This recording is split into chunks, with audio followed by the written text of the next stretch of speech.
Alright. Hello everybody. Sorry about the lag on the stream. Alright, we got 4 people so far. I like the countdown. Alright, so getting right into it. This is the Tronxy XY-2 3D printer. So we're going to, on this live stream, we're going to take out the box, put it together. We're going to do the first test print, see how it is, stuff like that. I like the countdown. Alright, so just in the chat, just give me a thumbs up if you can hear me, everything looks okay. Just want to make sure, real quick.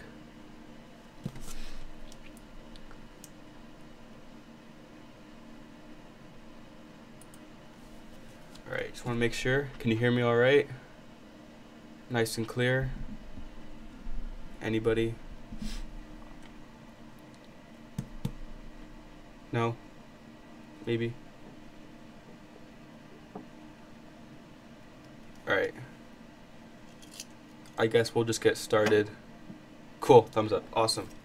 So, this is the box it comes in. It's a pretty small box for 3D printer. Of course it came from China, but it shipped pretty fast. I got this on Amazon. It came in 2 days via Amazon Prime. So yeah, let's go ahead, take it out of the box. Of course it's wrapped pretty well. It's coming all the way from China, but it is in the Amazon Amazon warehouse. So it goes from China to the Amazon warehouse in the US and ships from there. So we get it in a few days. That's good. So what I've heard about this printer is that it's a small form factor. So it's like the Ender 3 from Creality, but it has a touchscreen, a full color touchscreen, a filament sensor, a power failure option, things like that. So some pretty cool features that hopefully you can test out on the live stream. Alright. So, it's a big box. Alright, so first thing we have here is a build surface. So, hot surface, do not touch. So it's a sticker back, so I'm guessing there's an aluminum plate and it's going to stick on top of the plate. Feels like a build tack surface. That should work pretty well. There is a letter, dear customer, stuff like that. And this is just a packing list and shows you how to assemble the printer. So this should be mostly assembled, so it shouldn't take that long. But only 4 steps, 5 steps. Cool. The Ender 3's power outage recovery too has Ender 3B. Well, I have an Ender 3, and I don't think it has the power recovery option. The Ender 3 Pro might have it. I'm not sure. I'll have to look into that. But I know this has it for sure. So yeah. Let's see. First thing we have in the top, USB, of course, to connect to the computer. We have a little sample of green PLA filament. We have, looks like, the spool holder for the top. So this mounts on top of the printer. Put the spool on here. Pretty nice. This is all metal. It's thick too. Pretty sturdy. Yes, it has it. Alright. I guess I should look into that. So, an extra fitting for the PTFE tube in case that breaks. We also have micro USB and 2 full-size USB to store prints on, stuff like that. There should be a test print on here ready that we can use. Alright, next thing we have here is the power supply. I believe this is a 12-volt power supply, so it's not going to heat up that quickly, but it should still be pretty good. So, to change this here to 115 volt in the US. But power supply and a aluminum cover. It has the two positive negative leads to connect to the motherboard, and also has the on-off switch. Cool. Looking good. And last thing on top here, looks like the full color touchscreen. Yep, there we go. So this is the touchscreen for the printer, and also the motherboard's in here too, with all these cables that should connect to all the parts on the printer. So this is the filament sensor right here, and it's gonna be a lot of wiring. But yeah, here's the touchscreen. So yeah, let's look at other things that come in the box. So that's the first layer. Oh, one more thing. Power cord, of course. Comes with the US power cord. Awesome. Some tools, of course. A few zip ties, some nuts, bolts, screwdrivers to help with assembly. Those are important. Also, a really crappy spatula. It's wood, it's all cracking. I will not be using that, but at least it comes with one spatula. Cool. Alright, so that is it for the first layer. Let's take this out. Alright, next thing.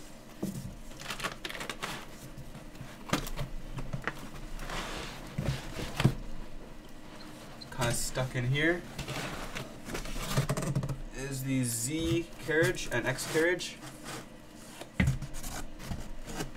So this has the head on it. It's already pre-assembled with the X motor. What time is it where you live? Here in Germany, it's 22:40. Here it's about 5:15 p.m. Germany. That's pretty cool. Thanks for joining me. It's about 5:15 here. But here's the Z-axis motor with the coupling, with the Bowden extruder over here, and the nozzle right here. So let's put that off to the side real quick. And the last part should be the bed. Of course, another layer of foam first. Take that out. Yep. The last thing in the box is the bed, aluminum heated build plate. There we go. Piece of foam on the bottom, and let's get the box out of here. I'm from Germany too. Awesome. That's pretty cool. Thanks for joining me, guys. All right, so we got lots of stuff here. Nice one. Alright, so all 80/20 extruded aluminum, black finish. This has some rubber feet on the bottom with the wheels for motion on the 80/20, heated build plate, NEMA 17 stepper motors with switches for end stops. Not bad. Not bad at all. So I forgot to mention the price. The price on Amazon is $238 when I bought it. So we'll see how it stacks up to the price. But so far it looks pretty good. We'll get this put together and do a few test prints. So this shouldn't be too bad. Just have to put the X carriage right here, I'm guessing, and then do all the wiring. Shouldn't take that long, but let's read the instructions so I don't get anything wrong. Put that right there. All right, cool. So let's put all this stuff off to the side and grab the instructions. So first step, let's see what it says. Number 1, put the 4 holes on the base and lock the 4 holes on the base with the 4 PM5 × 25 screws. Alright, so let's go into our toolkit here.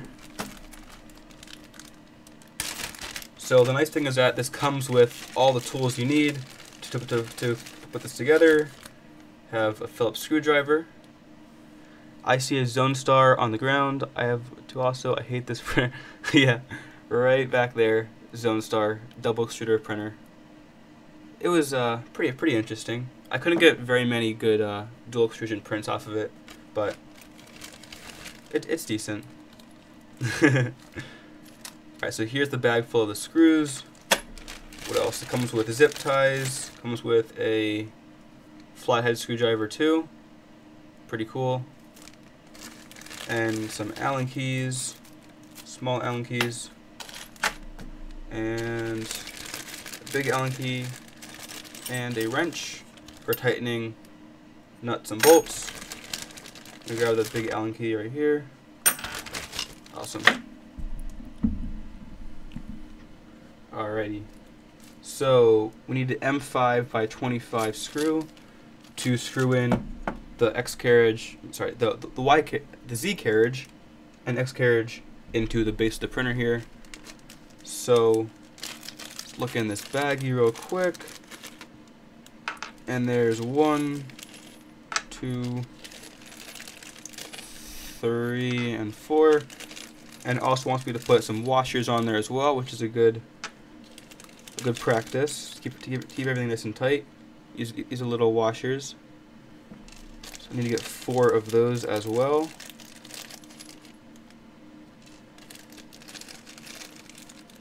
Alright, 1, 2, 3. One more. There we go. Alright. This should be M5, so need one of the included Allen keys. Should be the biggest one. Right there. Yep, fits perfectly. Put on there. Put one of the washers. And then just like this.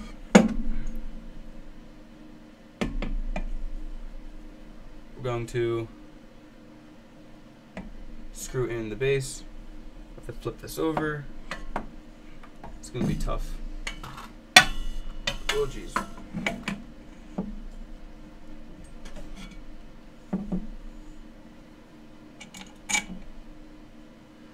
At Freight Wohlkommst. I'm guessing that's German. I do not speak German.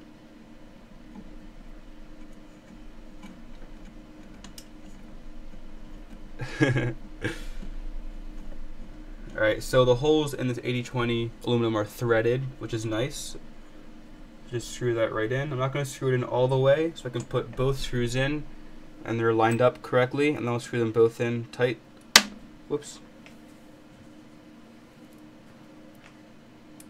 Once they're both aligned in the holes, try to get this one lined up as well. Let's see. Yep, that one's in too. So now that they're both in the holes,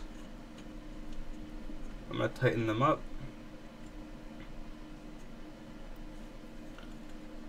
Or actually I'll wait and do the bottom two as well. Move this out of the way.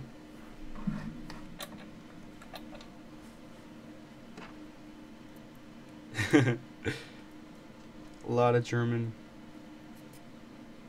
Alright, third screw is going in to line up with the holes here. I can feel the threads catching. And now it's screwing in.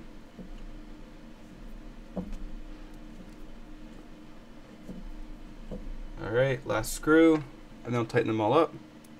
This is pretty quick to put together. It's pretty much all assembled, just gotta put the Z carriage on. Flip this over. Just like that. And do all the wiring. It should be good to do our first print. See how the quality is, see how the touchscreen works, filament sensor. Stuff like that.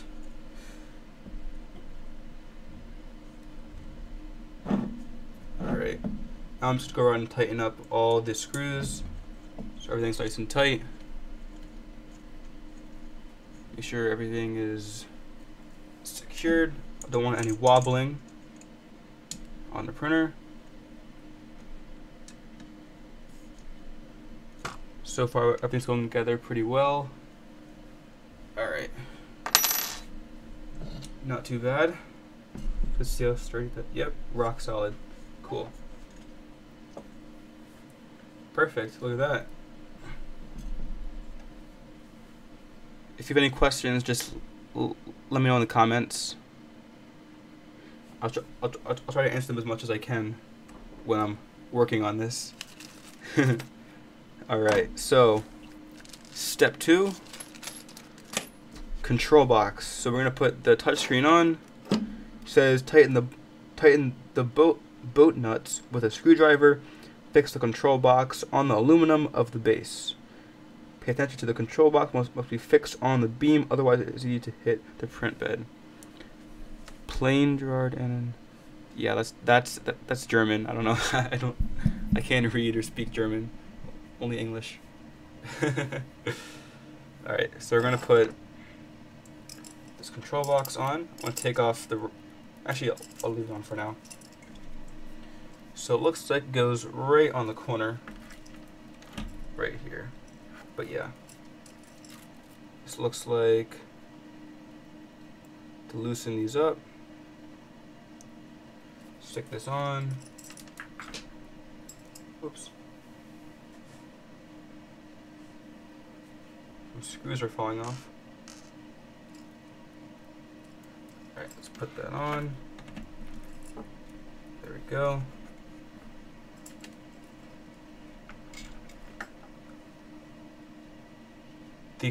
The cool thing about this screen here is that it's an all-in-one. So you have a touch screen here, you have the USB on top, and micro USB over here too. So to start a print, you just pop up SD card in here, click print on the touch screen, super easy. Is that a dual extrusion printer? This one is not, only has one head right here. But you can make it dual extrusion or quad extrusion with a Palette Plus from Mosaic, but that's pretty expensive. Alright, so let me screw this one down.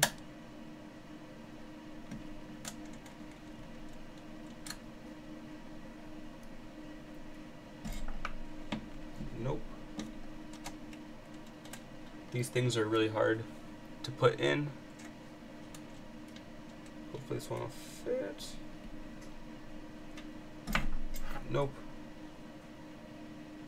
These are always really hard. They're asking about each other's 3D printer. So let me know what printers you guys have. I'll see if I know anything about it.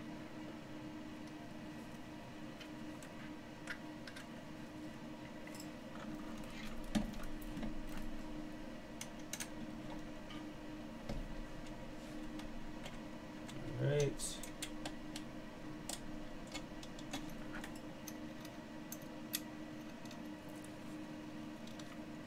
See how deep this is. So these little metal parts have to fit underneath this 80/20 aluminum to clamp this on, but it's always so hard to get these lined up correctly. Might take a few tries. Alright, let's try it again. Alright, that is in there. I have the Zone Star and Ender 3 at the moment. I'm building the D-Bot. I don't have one yet, but looking to buy soon. Cool. Zone Star, I have one of those too. Like I said earlier, Ender 3, I have one of those too. It's awesome. I did a live stream on that before. One of them probably will have an option for real dual extrusion. Yeah. Dual extrusion is awesome. It's a little bit tricky at first, but if you get a good printer, get it dialed in correctly, it's awesome to have. It's really good. You can do some awesome prints with like a PLA and PVA, or you can do double extrusion with 2 colors, which looks awesome. Dual extrusion is pretty cool. All right, that's on there now. Cool, looks good. Next step, number 3, is the power supply. We need 3 M/25 screws. Run 2 pieces. Run 2 pieces of M3/25 screws through the front Z-axis profile and lock the power on the back of the profile. All right. So we're going to stick the power supply right back here, just like the Ender 3. Turn this around.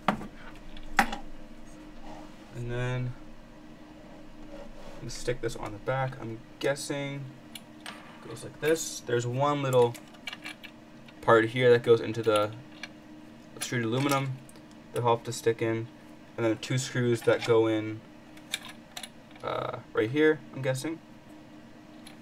There are two holes there. Alright, what does it say? 3/25, which should be in here. Yep. And these do not have the washers. Alright. So we need 2 of them, not 3. Whoops. So this should go up against the extruded aluminum. So I have to fit this on here. Oh, it's going like that. Alright. Fancy. This has to go in there. Move up. Move this bed up. Probably stick the power cable through here first. Then put this on. Cool. Guys, hit the thumbs up button to rate this the stream. Thanks. Alright. So now that that's in there, we can tighten that one up. Make sure everything is tight. Actually, we'll do the side first. Gotta get a different Allen key. This is an M3. So M3 should be this size. Nope, this size. Yep. We have 6 viewers and only 2 thumbs up. Alright. Some pretty long screws for a power supply.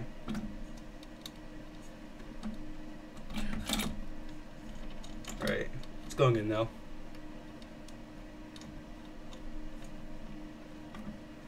Some pretty long screws. Alright, that's the first one on the top.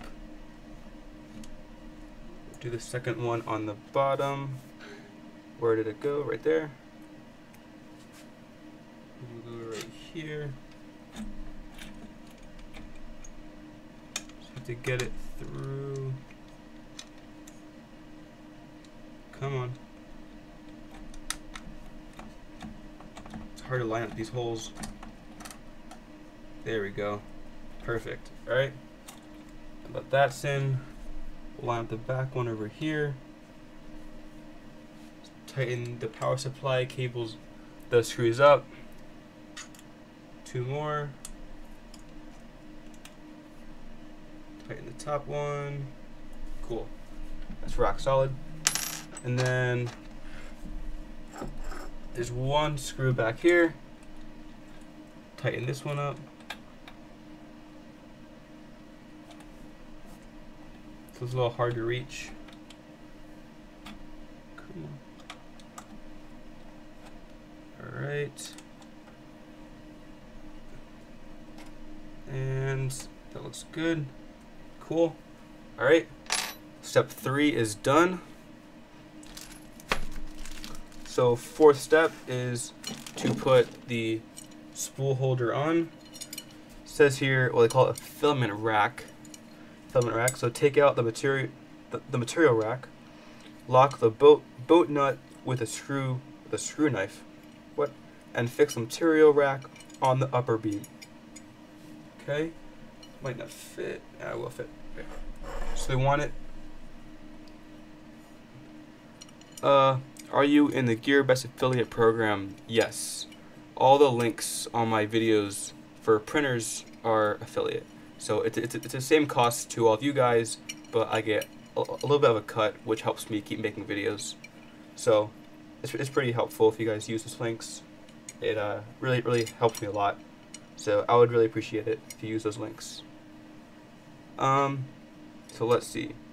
Goes right near this, the Z-axis rod. Loosen these up a little bit. It should go right in here. Perfect. Right on the end.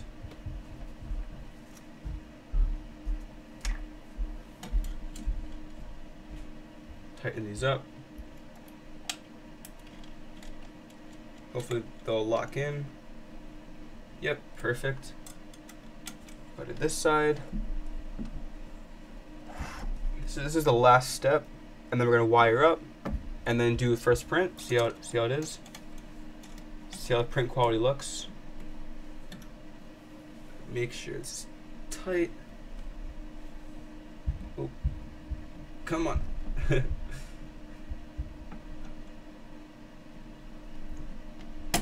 There we go. Cool. So that's pretty much rock solid. Filament holders on there. That was pretty easy to set up. Pretty good. Let's flip over the paper. So connection, make sure to change it from 220 to 110 volts. That is probably a good idea because I'm in the US. So let me show you this. So, yep, 110 volt, perfect. That's the voltage we have here in the US is 110. Perfect. All right, now that that is done, we can. Oh yes, we have to stick the bed sticker on. We'll do that last, and then just do all the connections. All right, let's do that now. This big rat's nest of cables. Is it possible to upgrade the Ender 3 with the TMC drivers? I not found anything about this. Well, the Ender 3 is by Creality, and Creality has their own boards, so they're probably soldered directly onto the board. So I don't think you can upgrade them unless you like desolder them and stuff like that. But I don't think you can on the Ender 3 because they're already soldered onto the Creality boards, which kind of stinks. I'm not sure what drivers this one has, but probably not the most expensive drivers. Alright, so let's take off the rubber bands so we can start wiring this printer up and get it running. There we go. So we got all these cables to put on. Filament runout sensor, which is just an end stop, just like a switch that is closed when there's filament going through and open when there's filament not going through, so it can sense when filament is run out, has run out. We take off this. There we go. Here's a close-up of the filament runout sensor. Goes in this way. There's an arrow there. Comes out this way.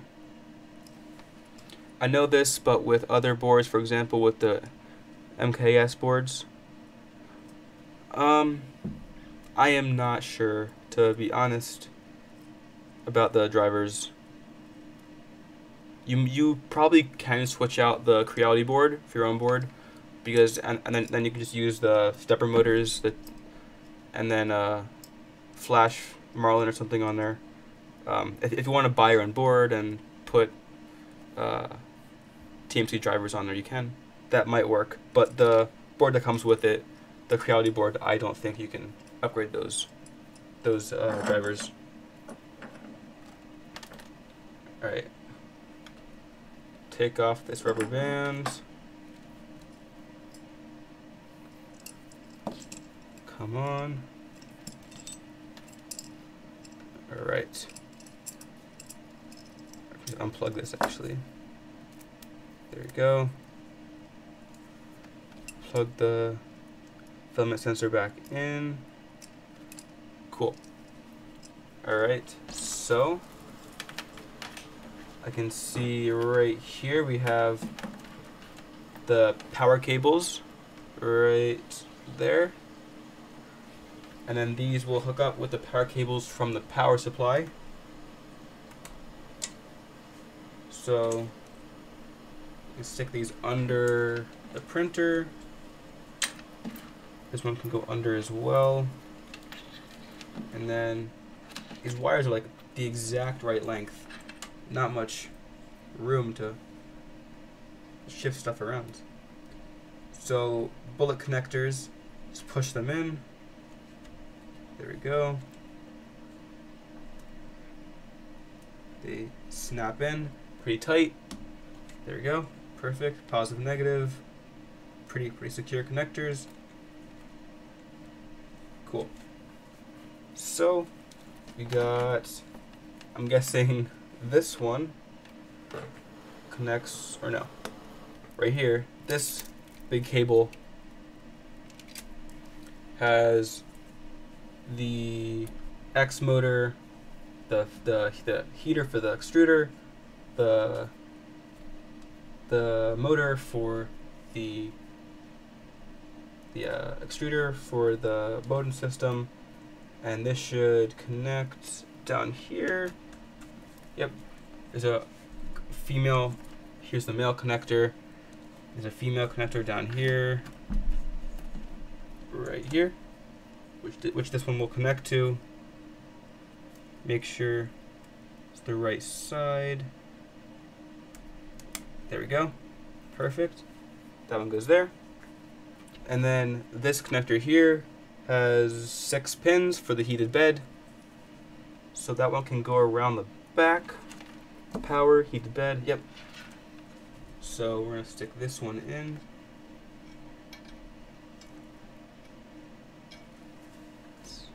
Goes in upside down.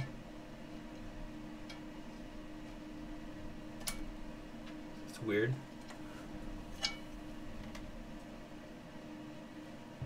Oh, here we go. There we go. So that connector has the power for the heat, plus the thermistor cables all in one. Awesome. Nice and secure. So, next thing we have to do are the motors. And what is this? Not sure about that. Oh, end stop. Yep, that's the Y end stop. So let's do the motors first. These actually have little pieces of paper on here that tell you which motor it's on. So here we go. Y, it says Y end stop and Y. That's pretty cool. At the moment, the cable management looks very shit. The Ender 3 solves this better. I know. Yeah. Definitely. I like the Ender 3. But we'll see when it's finished. This has pretty good little markers on here that tell you which motor to plug it into, but it does come with a few zip ties, which will help me cable management this a little better. But so far, not pretty good, but we'll see. So this is the Y end stop, which is all the way over here. These cables are perfectly sized. It's like no give at all. Perfectly sized. So how am I supposed to know what side this goes on? Top and bottom.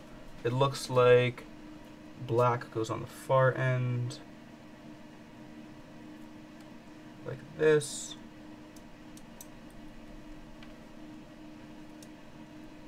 And these pictures are black and white and not very good. Black goes in the middle. Oh my goodness. This is not very good. Black goes in the middle. Yellow goes on the top. Maybe. We'll see. It's not very good.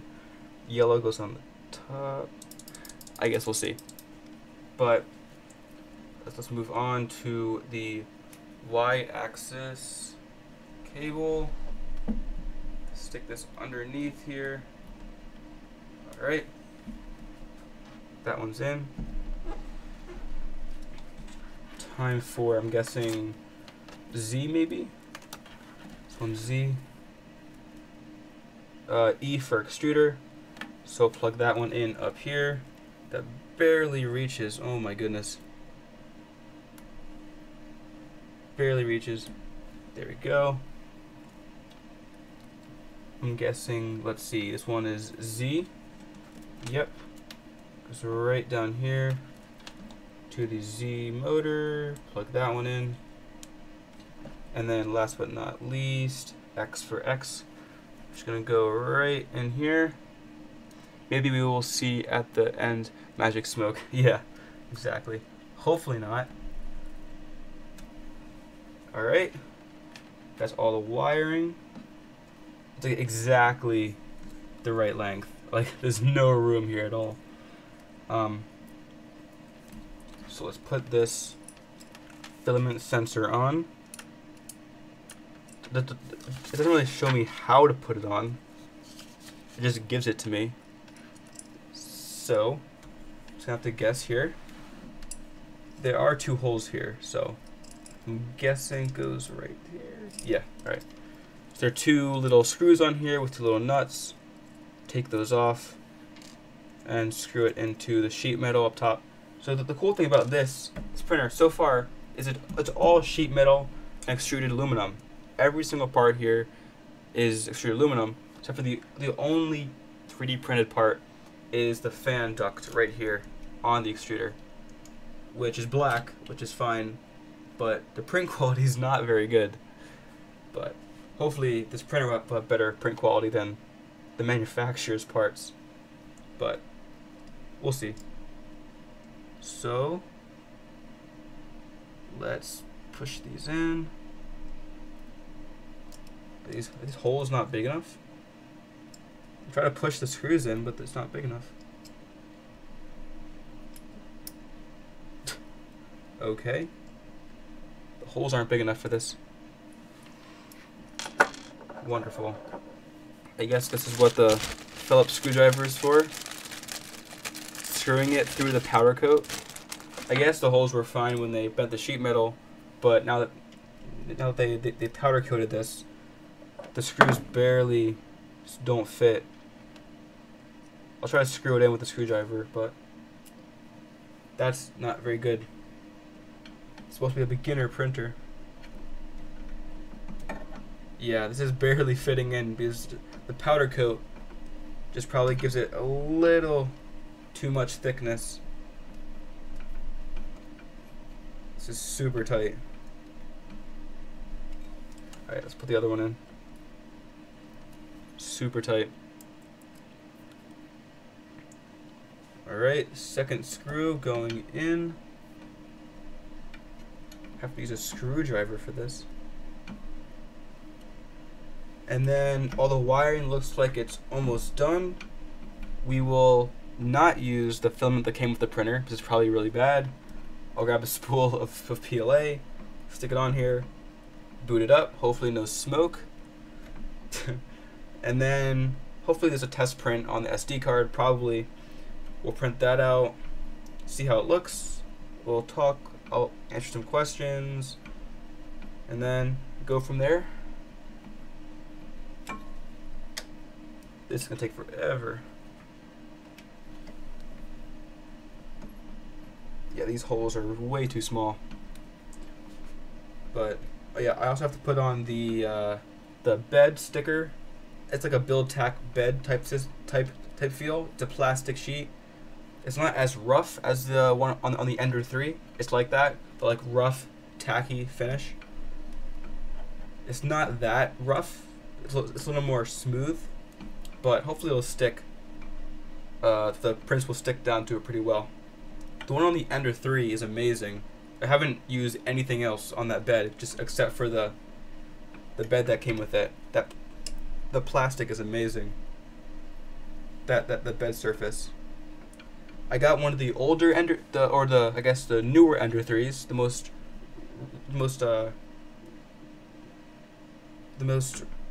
like recent update, and it came with a flexible bed, so it's held on with binder clips, and it's like a Build-Tech flex plate system. So when you're done, you just take off the bed, and then it's made of like a plastic sheet with the scratchy plastic surface on top, and then you can just bend the sheet of plastic. The print just pops right off. It's super nice. It's super nice. It's like a cheaper version of the Build-Tech flex plate system. Alright, almost done screwing these on. Shouldn't have to though, the holes should be the right size. There we go. Almost done. I really hope this works. I think I have all the cables in the right spots, but I guess we'll see in a minute. I have to put on the sticker for the bed. There we go. It's pretty solid. Filament goes in here, into the extruder block, out into the building system. So here are the tiny little M3 nuts that screw on the bottom here. I probably don't even need these though.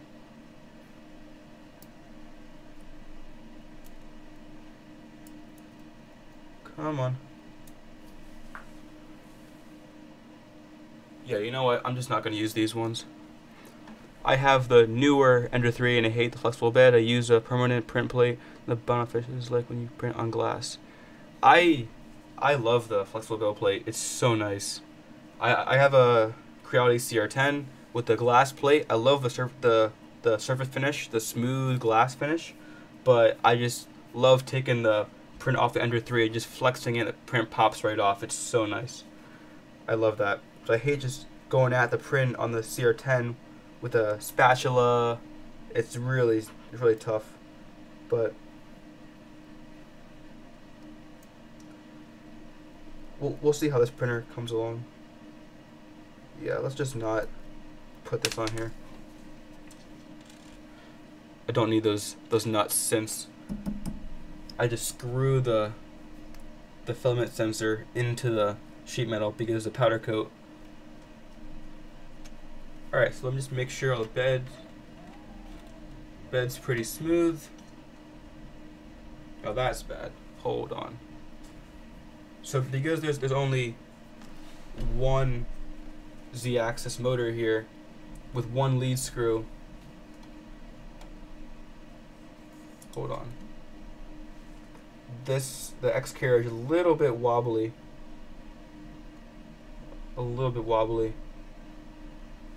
When I move this side up and down, this side isn't going with it. It's pretty loose. Yeah, it's pretty tight. So I'll loosen these casters up a little bit. These rollers. Can I post a link? Yeah, sure, absolutely. So this side's a little bit tight, so it's binding up when I move this up and down. Yes, it's a little too tight. So I'm going to, not big enough.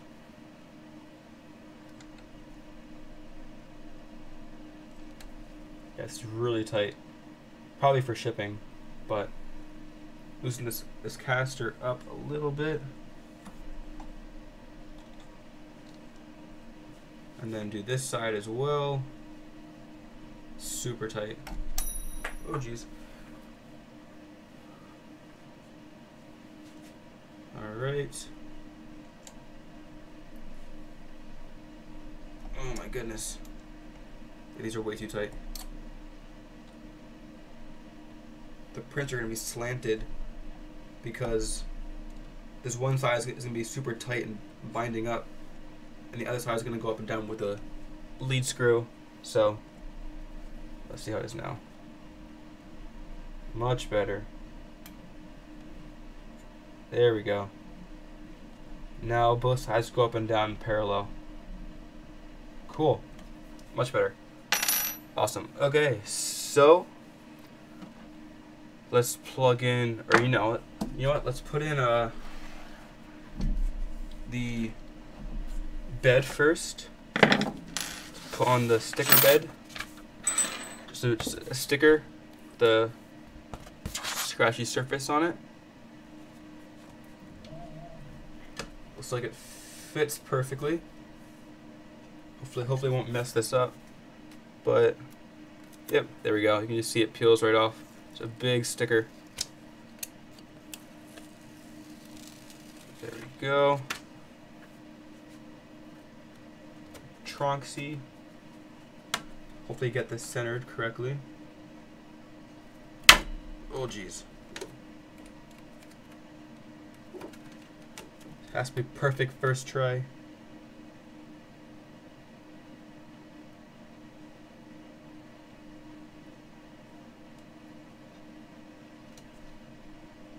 Alright, that's pretty good. Push down on all the sides, make sure it's flat. I want the first layer to be super nice. No bubbles. Cool. It's pretty good. We turn it around so you guys can see it.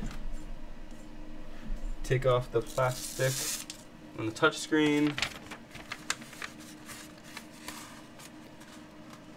I mean this bed type. Amazon. Show that. Let me see. Translate it from German. Amazon. Permanent printing plate, white 1mm, CCTC, flashboard, MakerBot, 3D, CNC mill with rounded edges. Is it glass? Or is it like a plastic? It doesn't really say. It looks good though. Finally, works great. Yeah, looks like a good bed. Cool. All right, put this out.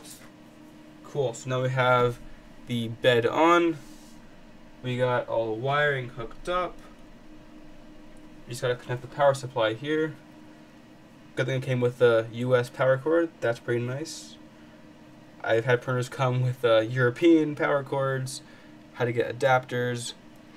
It is like plastic or maybe fiberglass. That's cool. There are so many different bed types. They all work pretty well, but there's pros and cons for all of them. I love the glass surface, super shiny surface, but I love the flexing, the flex plate system. There's pros and cons of a lot of them. There's PEI sheets, there's powder coat or spring steel, stuff like that. So let me plug this in. Power cord. Hopefully nothing will blow up. And this is not going to reach. Wonderful. I have a longer power cable I'll use. This one's too short. Came with it. I'll just use the power cord for the Ender 3. They all have the same power cable. Just plug that one in and flip the switch. Hopefully nothing will blow up. 3, 2, 1. Hey! There we go. Tronxy model XY-2. Ooh, look at that. You can't really see it that well, but touch screen is lit up. Can't really see it, but it looks looks pretty good. Nothing blew up. There's no smoke. So on the screen, check the voltage on the PSU. Yeah, I did that. It's correct. 110 volt. So we got 3 options here in the main menu: System, Tool, and Print. Let's see, System. Oh wow, that's a pretty responsive touchscreen. That's pretty good. Not bad. So we got System as info. Well, that's pretty cool. So it shows the nozzle temperature, the bed temperature, the XYZ offsets. Go back. About the Tronxy, it has a speaker on it. It shows the firmware version. Language is English. Just change it to Chinese. There we go. So you can reset the system to default. TP adjust. Not sure what that is. Oh, temperature adjust maybe. I don't know.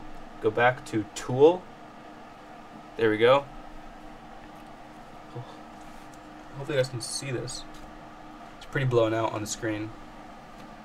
There we go. You can kind of see it there. So we got manual. Oh, that's pretty cool. So you can move each axis individually. So X is working. And I'm just realizing now that this is really quiet. The stepper motors are super quiet. Jeez. So we got Y is moving. Let's see. Z. Yep. Cool. Extruder. Yep. All motors are working perfectly. Cool. Go back. Preheat. You can select the temperature you want. This is pretty good. Filament. Level. Adjust thumb screw. Oh, that's cool. So you can so there's 5 points on here. There's back left, back right, front left, front right, and center. So you press that, and the head goes to each one of those points. So you can adjust the thumb screw to level the plate. That's pretty good. Pretty cool. We got fan. So there's fan 1, fan 2 speed, and light. We got stop. I'm guessing it's like an emergency stop button. We got Z offset and back. And then here's print. So there's no SD card in here, so there's no files. But let me pop in the SD card here. Pop in the SD card. There's probably a print in here. Test print. Micro SD card. Can't get this out. It's like stuck all the way in there. Come on. There we go. Alright, so it's a 16 gig SD card. Micro SD. Chinese company though. It's not a name brand SD card, but 16 gigs. Not bad.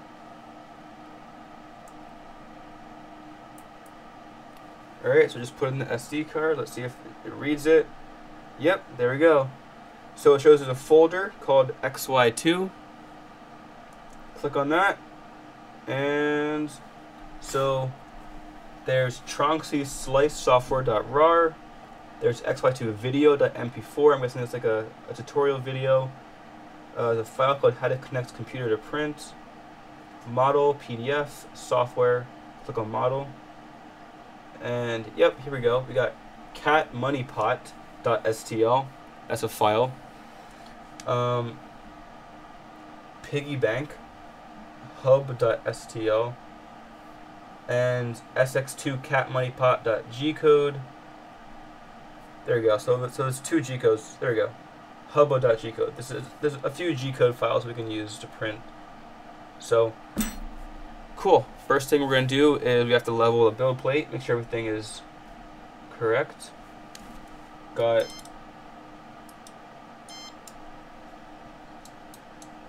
nope, that's not right. Just want to press on here on the end stops. It makes a beeping noise, but There we go. Alright. I guess that works. The Y end stop wasn't working, but now it is. Alright, cool. So, I guess we can just auto home, see how bad it is. We're gonna have to adjust this a lot. Alright, so tool maybe? Tool, level. I guess we'll do front. There we go. This is actually really quiet.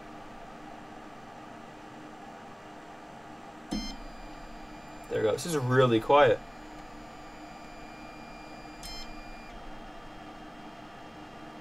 This is really quiet.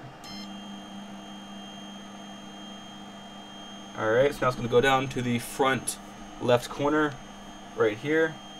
And then I can use this piece of paper to get the 0.1 mil thickness. See how it is first try.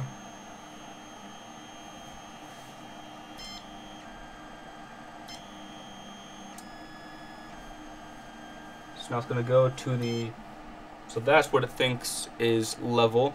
Let's see. Not even close. So we're going to have to adjust the bed screw.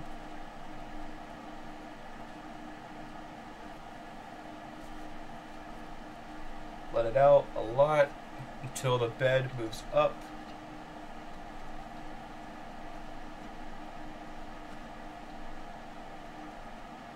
Alright, that looks pretty good. Put the piece of paper underneath. So, right about there. Feels good. Now we can move on to the next point. Let's do back left. This is pretty cool. I like this. But this touchscreen is so responsive. Alright. Check this one. Gotta loosen that one up as well. Make sure it's the correct height above the bed to print with. Alright, there we go. Let's do back right. I like this type of leveling. Ender 3 hasn't. Yep, I know this is really good. I wish the Ender 3 had this.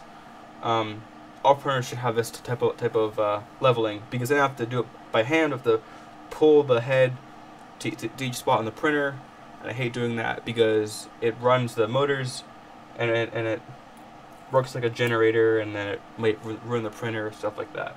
But let's take off this caution sticker. I don't need this caution sticker. Alright, so let's adjust this one. This one is way off.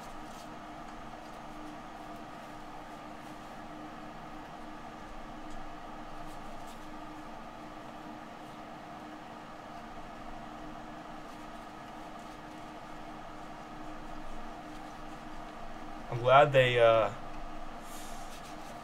they pre-calibrated the printer so the nozzle is too far up above the bed, because it would be bad if it was too far into the bed and smush a big hole in the bed.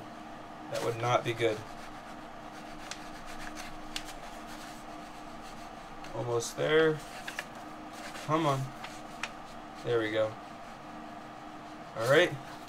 And then let's do front right.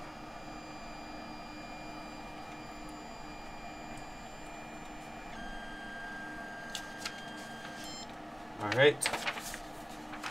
Should be the last one. Loosen this up.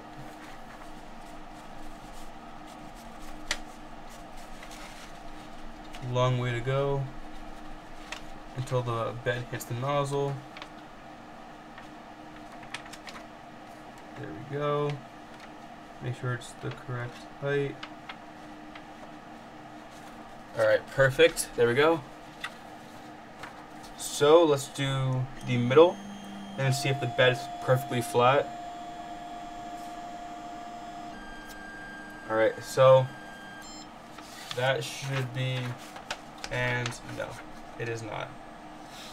So that's not the correct height above the build plate. So this should come down. So I'm going to tighten the bed screws up a little bit until, there we go, until this is, there we go. Let's do one more go around. Make sure all the sides are the correct height above the build plate. Let's see.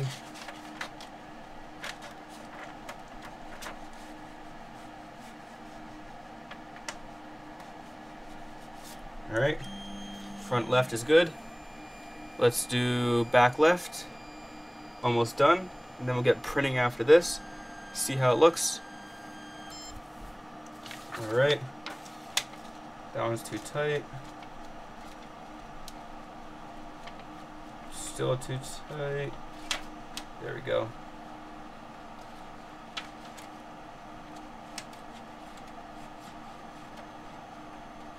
Alright, there we go. Perfect. Back right. Yo, I gotta go to bed. This was 11:08 p.m. in Germany. Have fun, guys. I will watch the replay. Awesome. Thank you. Good night.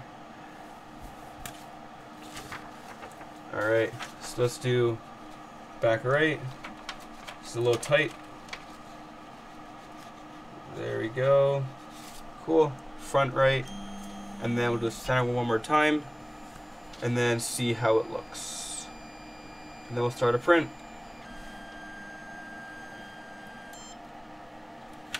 See how this one is. That one's too far up. Tighten it a little bit. There we go. Cool. And then last one in the center. The center. Hopefully this is the correct height. Let's see. A little bit too high.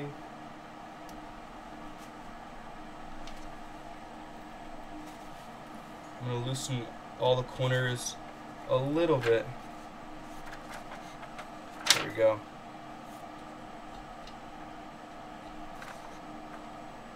Tighten it a little more.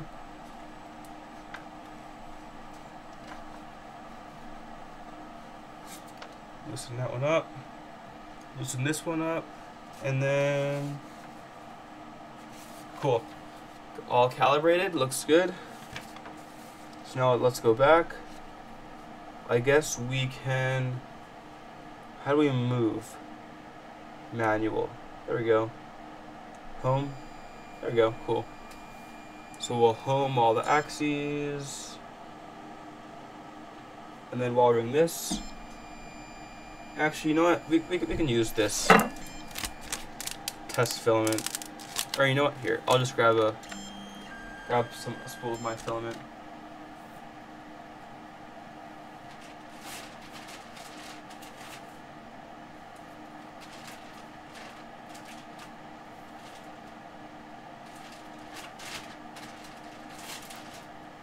Alright, so this is just a small 250-gram spool of white PLA. And then let's go back. Let's heat up the printer. So tools, preheat the bed to, whoa, 73. Let's go 60, 61, close enough. Nozzle, let's do 195. Close enough. There you go. Cool. 195 and 60 on the bed. And then it's heating up pretty fast actually. And then put this in here. Put the filament on the spool holder. And then stick the filament through the runout sensor. And there's a light on here too, which shows that the filament's going through. And that just broke off.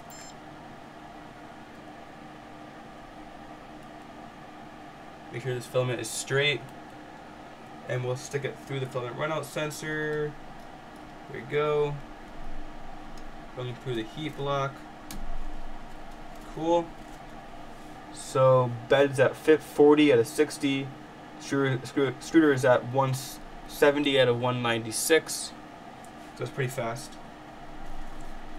So we'll push the filament through here and into the nozzle.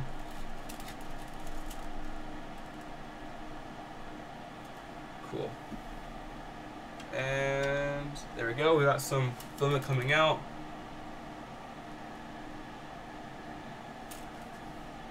Cool. Got some filament oozing out of the nozzle, which means we're melting some plastic. 180 out of 190 and 50 out of 60 degrees in the bed. Looking good. Cool. So 190. All right. Let's push some filament through.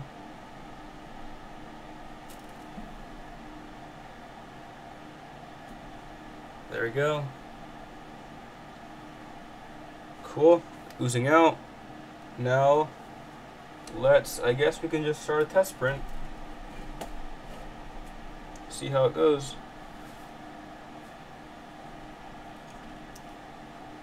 Alright. So, see what models we have. Click on print.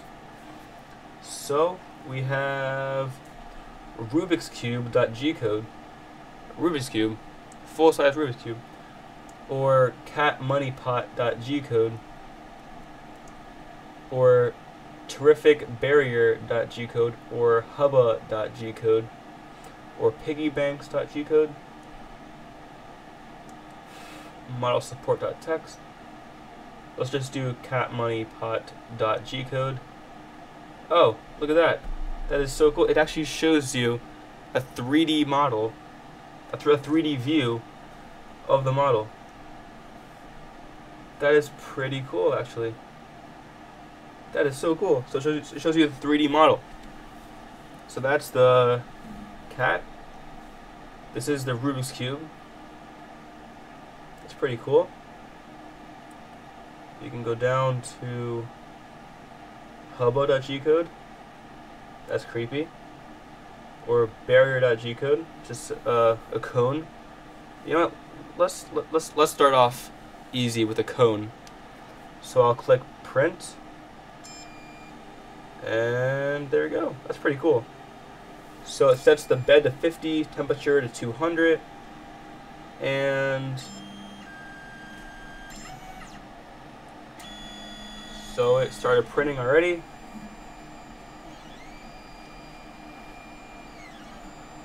Okay, that was fast. So, bed leveling looks good. Print sticking down pretty well. Pretty good so far. So I like how it shows you a 3D model up here at the top. Shows you the percentage. You can pause, play, go to settings real quick. It shows you the name of the file, how much time has passed, how much time is left, how much filament you've used, the temperature of the bed and the nozzle. So it's printing pretty fast. And this printer is super quiet, actually. I'm surprised. It is super quiet. So far so good. And this is the first print with this printer. Wow, looks pretty good. Alright, so I'm gonna move the hello everyone. Hello. So I'm going to move the camera closer so you guys can watch this print up close in 1 second. But so far it looks pretty good for a first print. Pretty good. So this model is pretty big, actually. It's about 3 by 3 inches, and I don't know about how tall it is, but hopefully it'll print pretty fast. So it says it's 1% done so far, but I guess we'll see how it looks in a few minutes. It's doing the first bottom layer. Looks like it's doing 3 perimeters on the side. It did a skirt, a 2-layer skirt on the outside, and it's doing the bottom layer. Let me see how that looks. Looks pretty good. The bottom layer actually looks perfect. That's pretty crazy. Well, this is the slicing that the company gave for this exact printer, but looks pretty good so far. Not bad. And this is not the filament that the company gave, so grab all this stuff here so I can move the printer closer so you guys can watch. Put this back in the bag.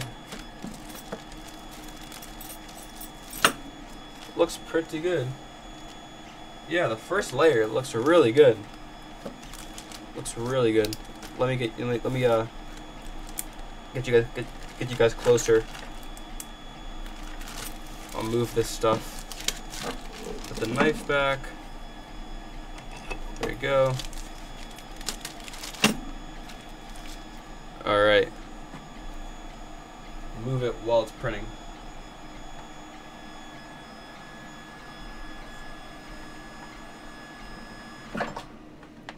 Oh. Well, I just unplugged it in the middle of the print. So I guess we'll test out the power recovery option. So while I was moving it, I just unplugged it. So my fault. But I guess we can test out the power failure option. That's a good test. So get it close so you guys can see it. I'll plug it back in. Let's see what it says. Gives a few beeps, and it should ask to recover. Oh, look at that! There we go. It says to continue from the breakpoint to print. I'm gonna say yes, and now it's just gonna continue the print where it left off.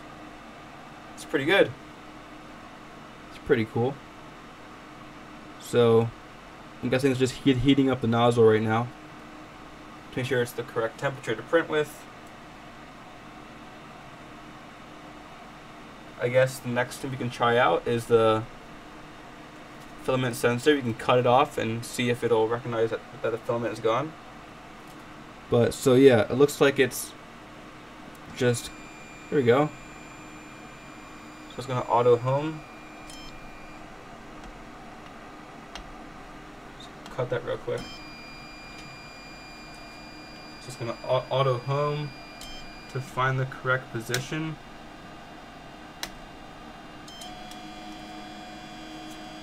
And just continue right where it left off.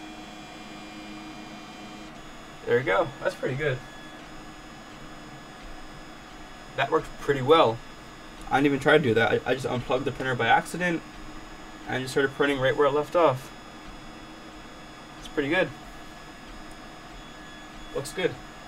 Well, that is a useful feature. Alright. So first layer is almost done. If you guys have any questions, just leave it in the comments. I'll try to answer them right now, or anything to talk about, let me know. So yeah, just finishing up first layer. No, this is just the first print. Just the first print. This is the first time I've used this printer before, and it looks really good so far. The first layer looks flawless. So this is just normal PLA. It's a no-name brand, but it's just white PLA. It's put in this printer. They picked the temperature, which was, I'm guessing, yep, 200 degrees. And it's printing really well. with this filament that I have. So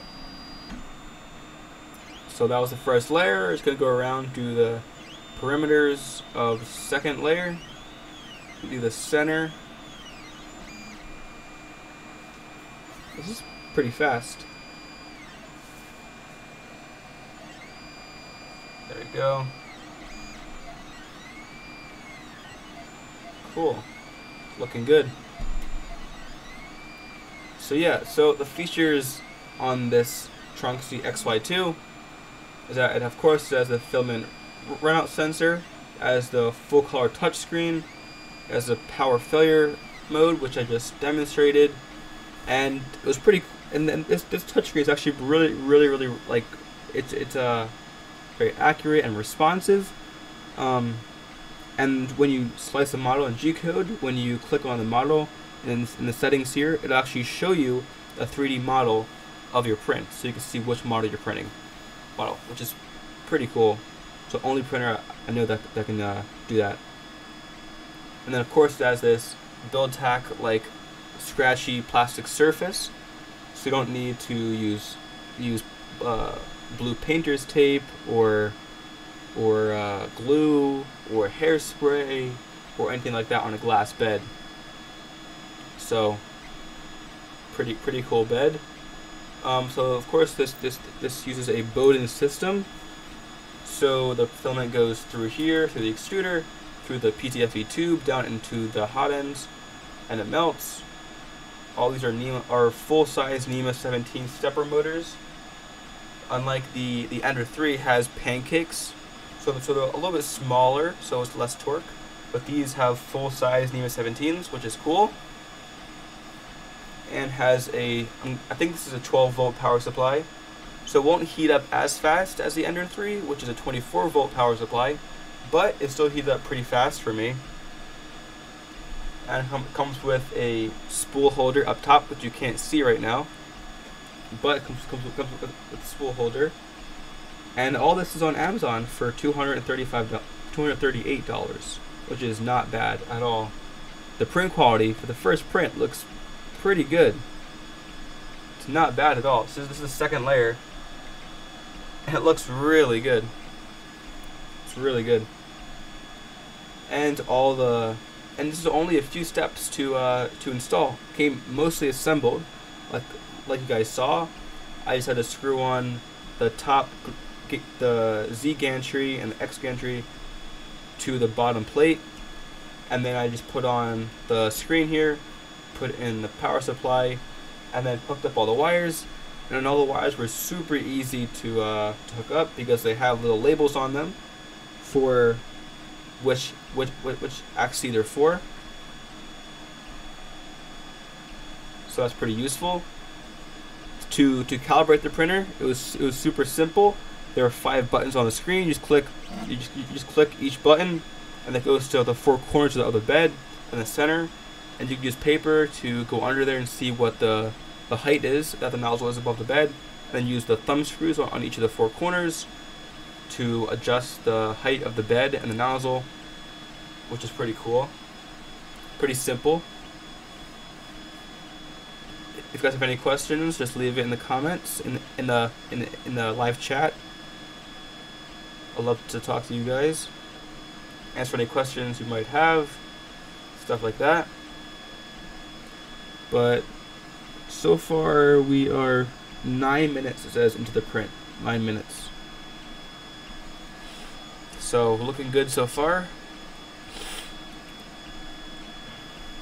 I'm glad that power failure mode worked as I just unplugged the printer by accident. But it resumed perfectly into the correct spot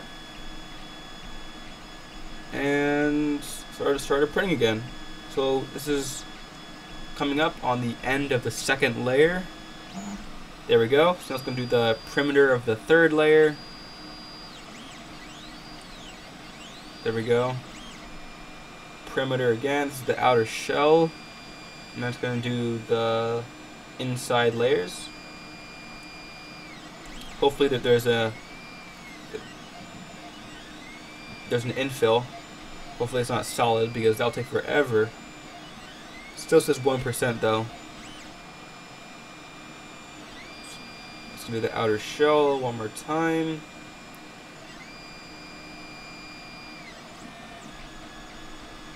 There we go. Yep, still doing 100% infill. So I'm guessing it's 3 top, 3 bottom layers, maybe.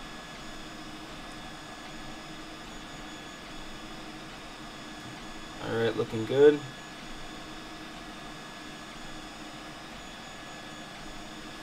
I really like this touchscreen here. It's pretty cool. You can pause the print, stop the print, go to settings. You can see what's going on. The print, the temperature of the nozzle, temperature of the bed, how much time's elapsed, how much time is left, what model you're printing. It's pretty cool.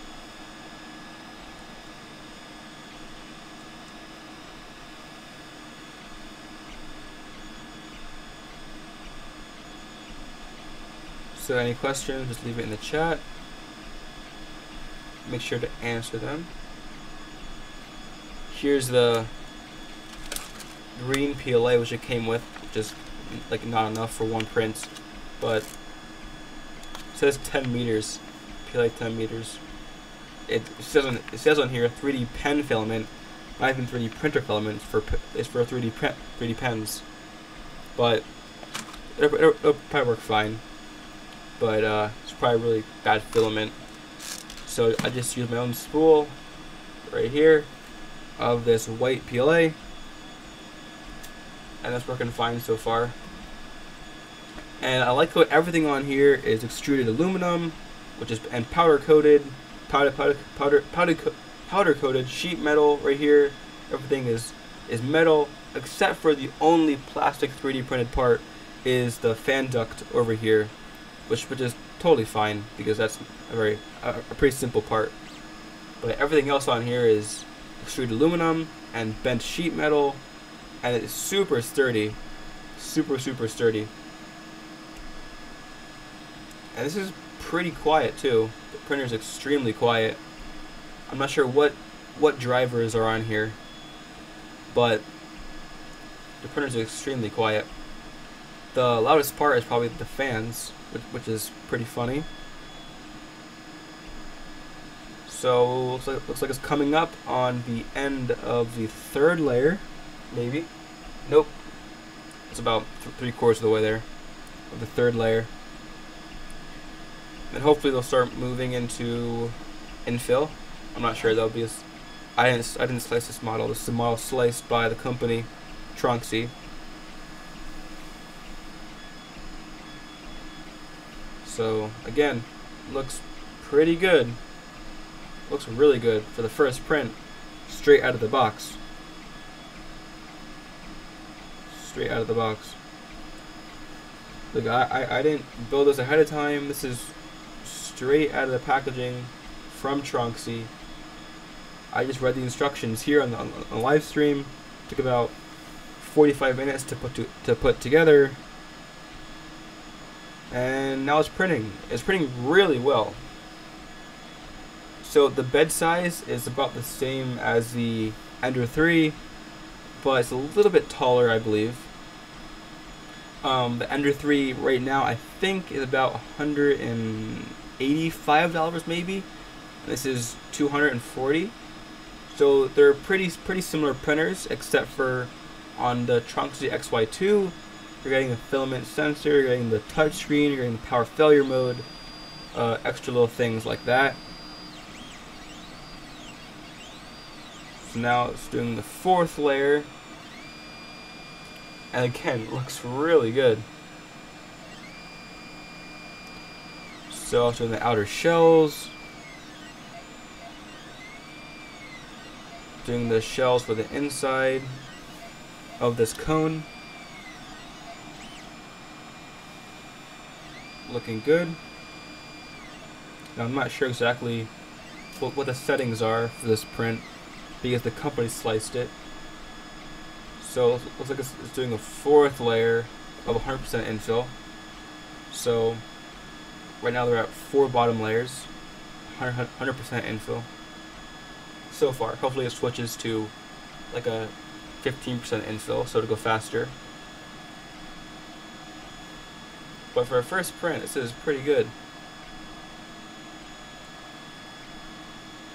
pretty good.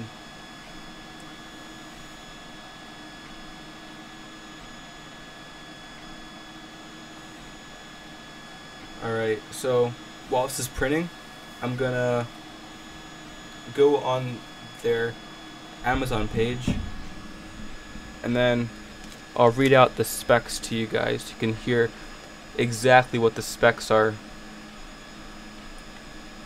Let me see. So let me go on Amazon and just search Tronxy XY-2. Alright, here we go. Amazon's choice. Cool. So on Amazon it says 8 gig SD card, but the one I got is 16 gigs. So that's a little bit better, I guess, than their advertising. So here we go. Product features. So on the Amazon page it says full color touchscreen, easier to operate, supported operating systems include Windows 7, Mac OS X, Linux. It's a quality assurance, support for most filament types, heated gold plate, flexible filaments, ABS, PLA, nylon, HIPS, PETG, compact desktop design featuring a small footprint and base, ready to print, semi-assembled printer, just 4 steps to complete. The packaging includes sample PLA filament and micro SD card with preloaded prints, power failure recovery, which I just tried, works pretty well. It resumes printing exactly at the same place where it left off, and the filament runout sensor. Says, oh, here's the print size. The print size is 220 by 220 by 260. The display is 3.5 inches. DC 12 volt. Yep. So it's 12 volt power supply. Software STL, OBJ, of course. 15.4 pounds. Stuff like that. Awesome. Looks good. So far so good. This is a pretty nice printer. I like it. The print looks really good. So yeah, you can print up to 0.1 mil layer height. Anywhere from 0.4 to 0.1. So I guess now we can let's see how the print's going. It looks really good. So this is the end of the 4th layer. There we go. So now it's doing infill, finally. So it's doing it really fast. So now it's doing pretty fast infill. Looks like it's not doing the cross pattern. It's not doing X's. It's doing lines, so back and forth lines. Should do a perimeter here.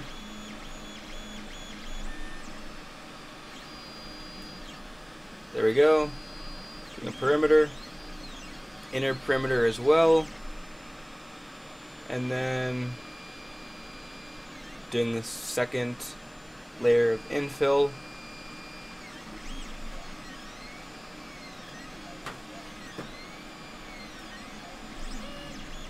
There we go. Yep. So it's doing the infill opposite way this time. So it is doing cross hatch pattern. Not bad.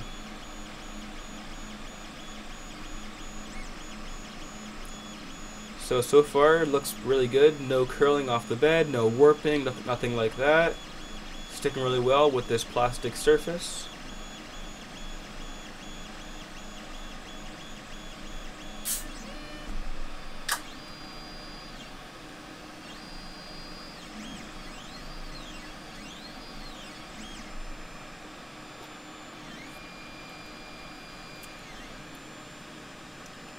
Alright. Looking good. I'm guessing this is 0.1 mil layer height, because this is taking a while for just a few layers.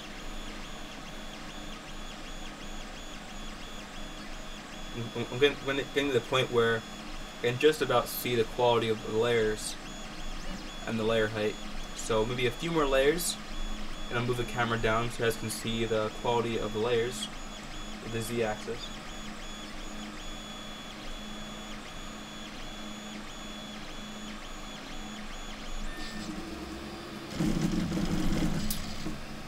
Uh-oh. Okay, hold on.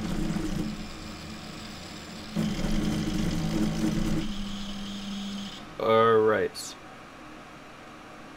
Well, everything was going good until that. What the heck? So it just started like going crazy. You see that? It started going nuts and it felt like the motors were like freaking out or got stuck on something. That's really weird. Okay.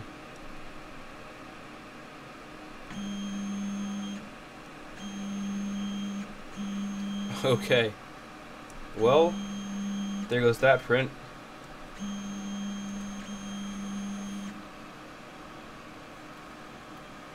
Yeah, so it was doing the perimeters and then just got stuck on something and started freaking out. Interesting. Alright, I guess let's try that again. So, we'll use the spatula to... This is a really bad spatula. The plastic layer is stuck in the wood. Just try to pull it out. So I guess we'll pull this print off.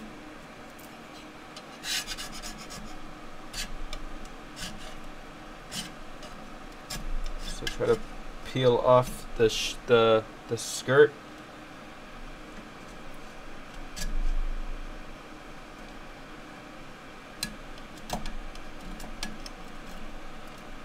There we go. So peeling off the skirt. There we go.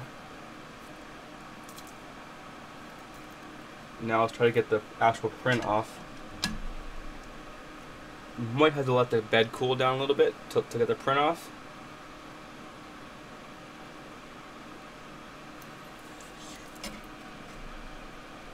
That piece off. Alright. Let's see what we can do here.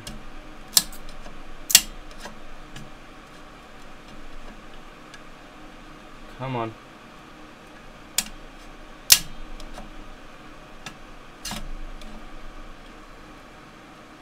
It's hard to get under there. There we go.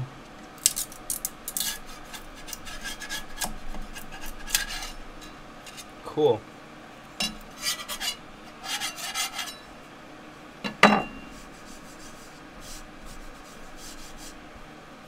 So, I'm going to take off this here. So, here's the bottom of the print. And here's the infill. It only got a little bit into the print. But the layers look pretty good. Pretty good. But let's start a new print real quick. Let's go back here, back. Print. Let's do something else. Let's do cat. Here we go. Print the cat. But that was really weird. It just started glitching out, and then just didn't print correctly at all. Must have gotten stuck on something, or I'm not sure.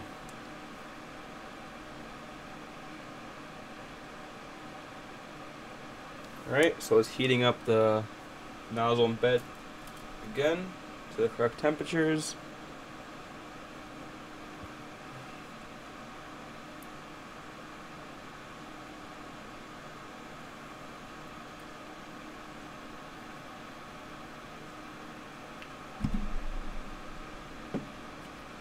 Alright. So, we are at 47 out of 50 on the bed and 150 out of 200 on the nozzle. So it should be starting soon. So this is like a little cat model. It's pre-installed on the SD card. Looks like it won't take too long.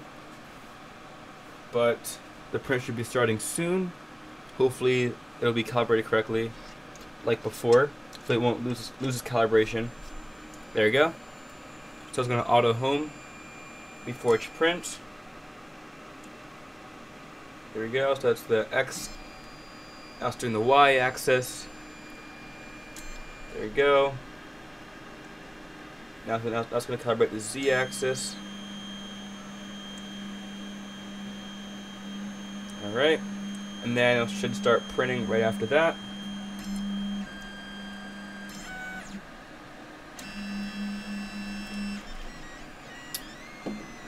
Alright, there we go.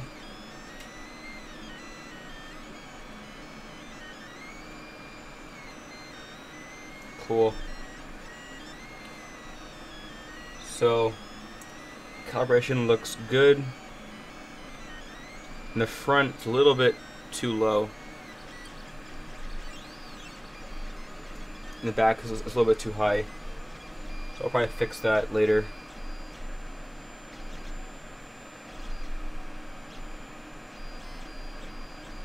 There we go.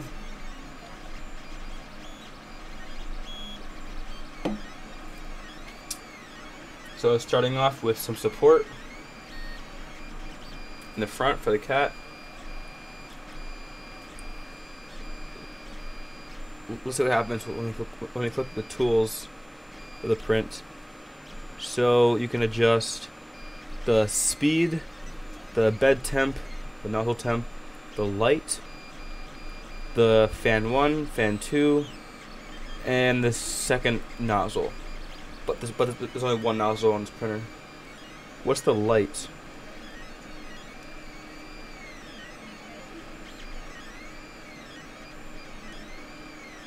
Not sure what that is. The light is. But there we go. So it's a pretty complex model actually. This is cat model. There's a lot of support.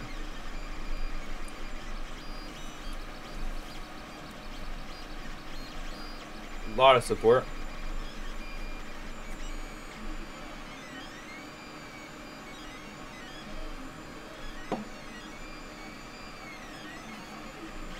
Alright.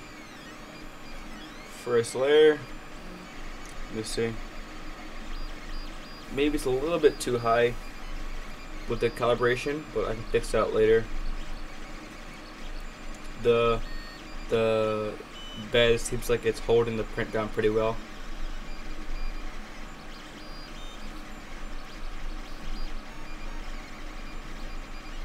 Alright. Looks pretty good. So this is gonna be a long print. So I'll probably wrap up the stream pretty soon. We put the printer together. We did one test print that did not go so well. Or actually, we can try and use the filament runout sensor right now, and that can end the stream. And then I will print another one of these models and let it go overnight, and then post a picture on Twitter, my Twitter at 3D Printing, on what it ends up looking like in the morning. So yeah, let's do that. Let me grab the flush cutters, and then we'll cut the filament right here in front of the sensor, and then see if it'll recognize that the filament has run out.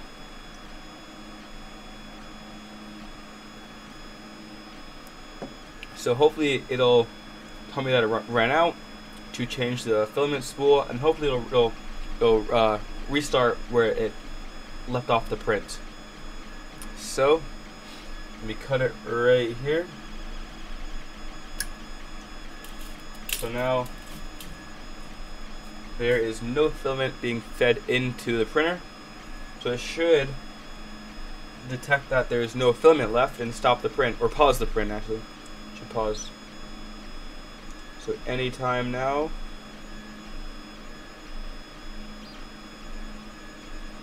It should detect. Oh, there we go. Look at that. It's beeping at me. Filament 1 is exhausted. Please replace it. Look at that. So I'll click yes. Okay, so I will replace it, I guess. So let me pull out.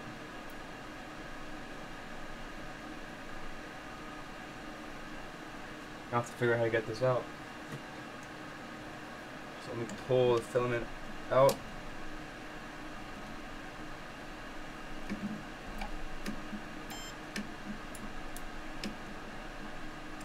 There we go. So I'll pull this out and then feed in a new strand of filament. There we go. Make sure it's straight. Put it in. Feed it into the printer. And then hopefully it will restart where it left off.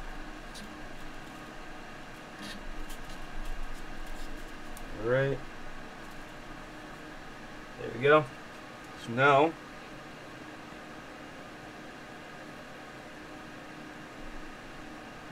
click play. And there we go. It's restarting. That's pretty good. I like it. So power failure mode and filament runout sensor work really well. So none of your prints will fail. Just kidding. But this definitely helps in case there's like a power outage or your printer gets unplugged. Actually, you can still recover the print, or if you run out of filament on your spool, it'll pause for you until you put in a new spool of filament, and it'll continue printing where it left off. So this will save a lot of failed prints, which is pretty cool. I like it. So this cat model is pretty big and complex. Looks like there's a lot of support.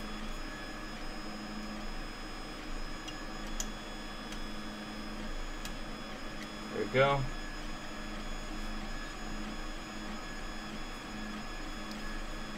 If you have any questions or comments, leave it in the chat. I'll try to answer them right now on the live stream while this is printing.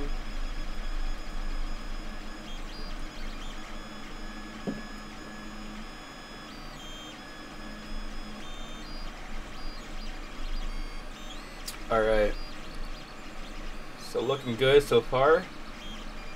It's a pretty big cat. Lots of support. I think so. If this should be like the last print, where it had four solid bottom and top layers, and infill starting on the 5th layer, and 2 perimeters it used before. 2 perimeters. So this is the 2nd layer right now it's doing, and it's doing support as well.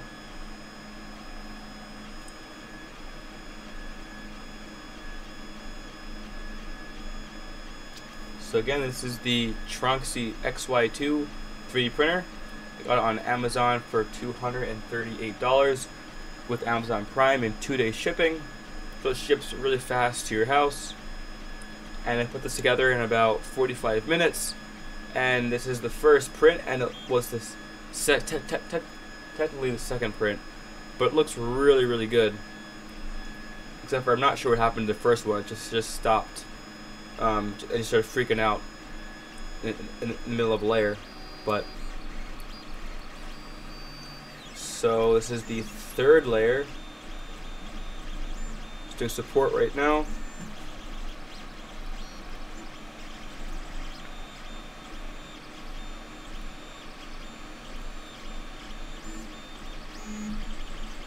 It's printing pretty fast.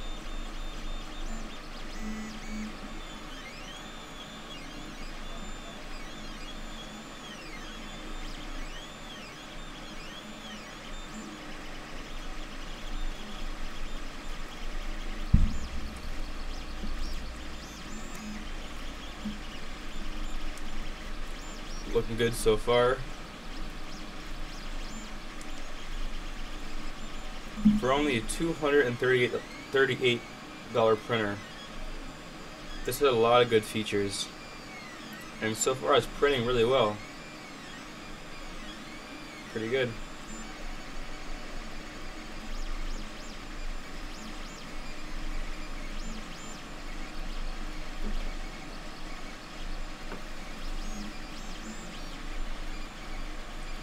So there's a light. Well, I just recognized that there's a red light on the bottom of the heat bed. So when it's pumping current into the bed, that light turns on to heat it up.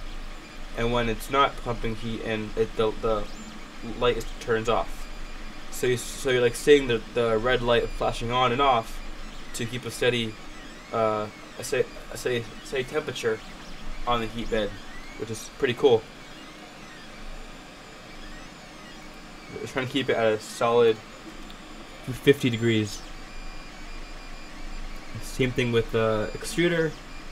It's trying to keep it at 200 degrees, and it's about range with like plus or minus 5 degrees Celsius, which is not bad.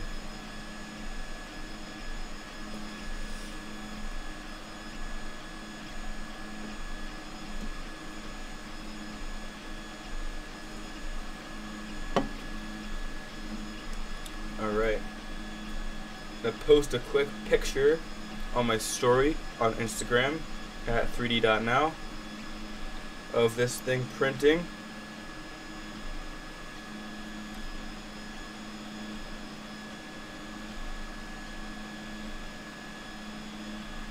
Cool, looking good.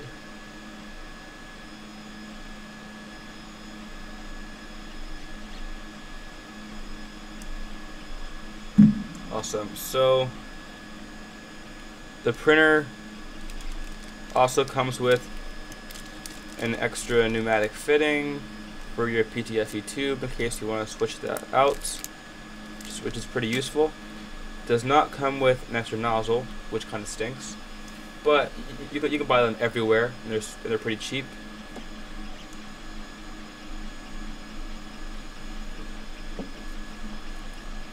I would like it if it came with a pair of flush cutters like the Ender 3, which is awesome. These things are the best. You can cut little nubs off prints and stuff like that. Hello from Ireland. Go work, keep it out. Thank you from Ireland. That's awesome. Thank you for joining me. The Troll 007. If you have any questions, just let me know. Love to answer them or talk to you guys while this is printing.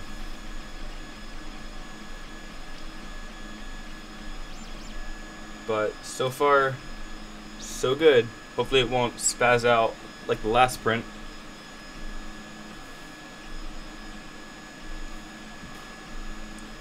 Bernie. Hello, Bernie.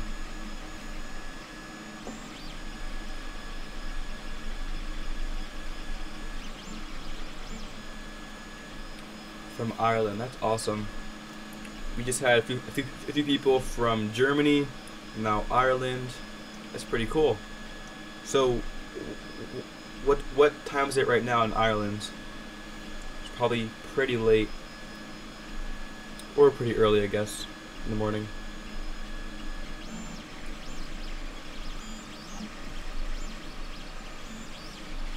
I have an Ender 3 working non-stop.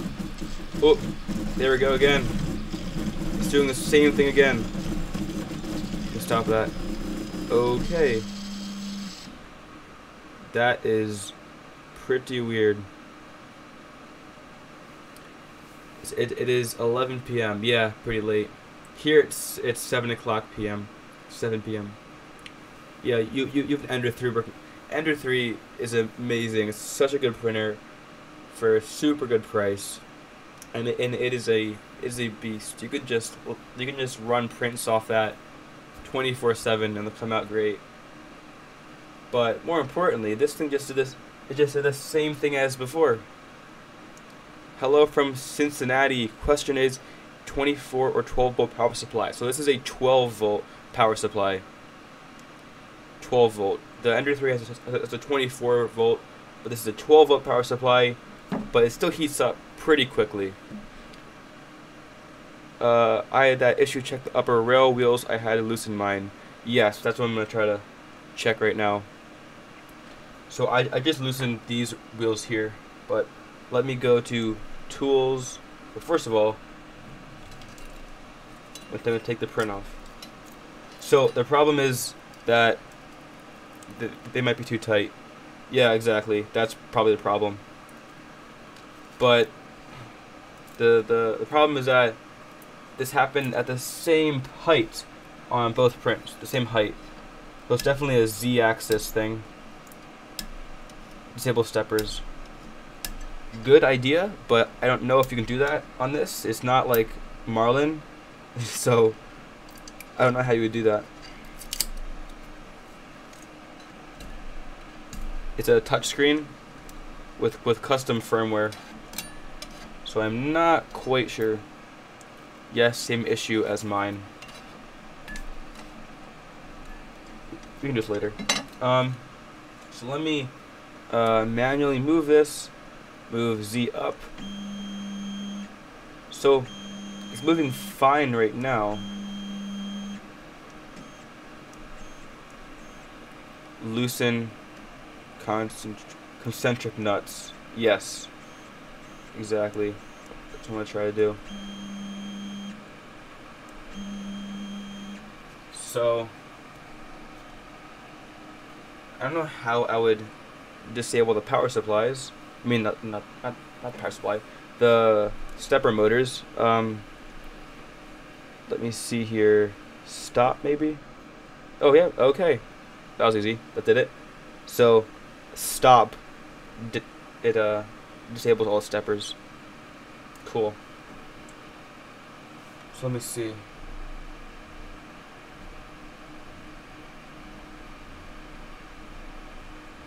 Yeah, the Z-axis feels weird. I'm wondering if this is getting stuck. Yeah, this is pretty tight. It's smooth but pretty tight. So let me grab the Allen keys in here. We got 8 people watching. Thank you guys. So to catch everyone up, we just put this printer together. The Tronxy XY-2. We did our first print, and then it started spazzing out at a certain Z-axis height. And then I stopped it, started a second print, and then it started freaking out at the same exact height. So it's probably getting stuck somewhere with the rollers. So I'm gonna move the eccentric nuts and loosen the rails a little bit to hopefully smooth everything up, because the companies tighten a bunch of stuff for shipping so it won't break, but it has to be loosened a little bit so it'll print pretty well. Side rails loosen as well. Yeah, these ones as well. I loosened these ones up a little bit, and that fixed a little bit of it, but I'm going to loosen this one up. Let me get the wrench.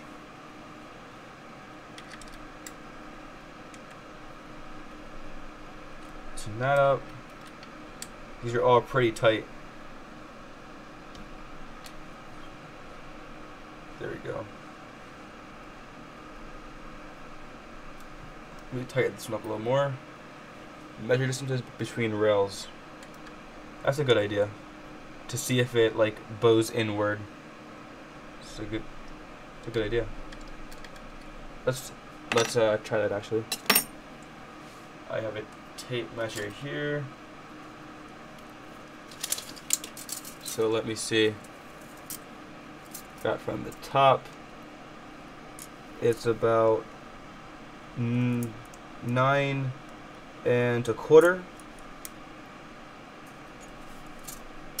And over here, we got 9 1/4. Yeah, so that's the same.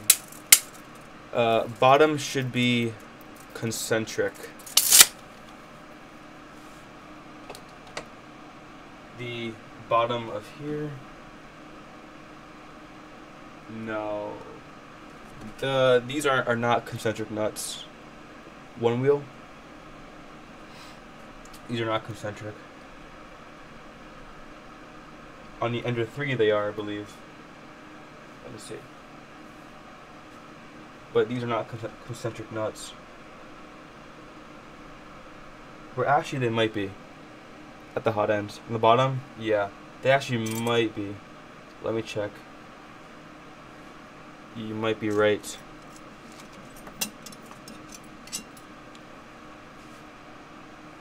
I can't really get to that though because it's right in front of the hot ends, but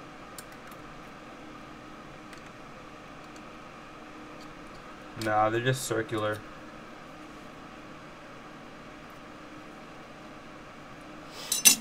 So I think I fixed the x-axis. The y seems to be fine. So I'm not sure what it's doing here. Maybe I'll loosen up the z-axis a little. The z-axis a little bit, just to see what we can fix. Left rail, one wheel might be tight. Just loosen it a bit. Yeah, right here. I'm gonna try that.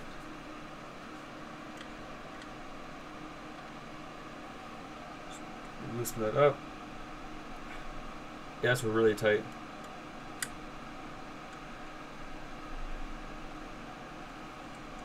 There we go. Just loosen up a little bit.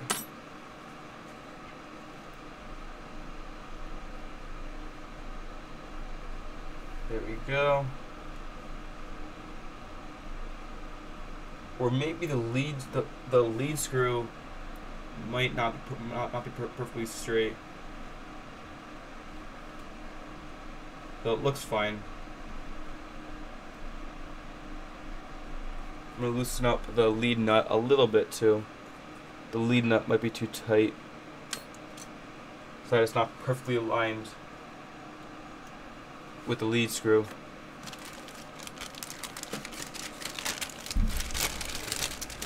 I'm going to use Phillips screwdriver to loosen it a little bit. Hey Frey, I had an issue with my ender at the lead screw. Yeah, that's a common issue. During shipment, the lead screw might bend a little bit, or the lead nut might be a little bit too tight. Let's see. Just check the left wheel not concentric. Use spanner to loosen. Check if left wheel centric. Let's see. Well, the wheels are, yeah, they're all not concentric. But I'm gonna loosen up this one up here a little bit more after I finish up the lead nut.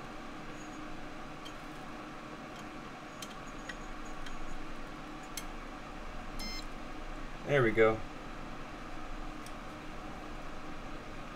So that's a lot more smooth by just loosening the lead nut a little bit. It's a lot better. Yeah. So just loosening up the lead nut a little bit makes it a lot smoother. And then just gonna loosen up the roller right here as well.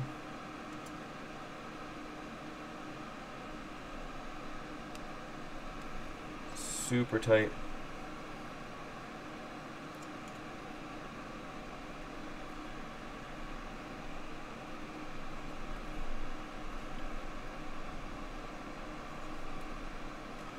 There we go. Freight.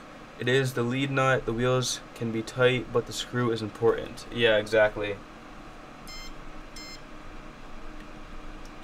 It makes it a lot more smooth when you just loosen up the lead nut a little bit. Not too much, but just a little bit.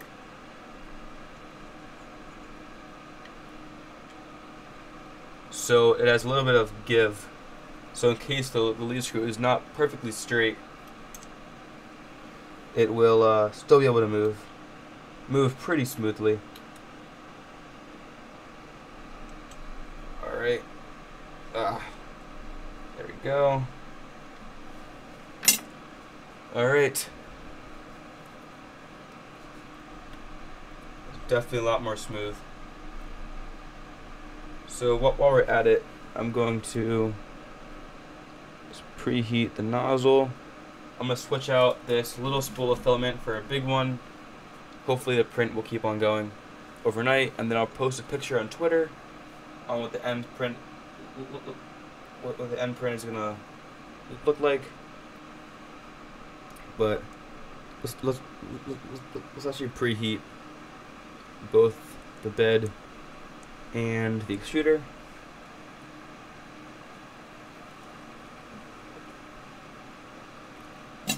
And you have to get this print off the bed.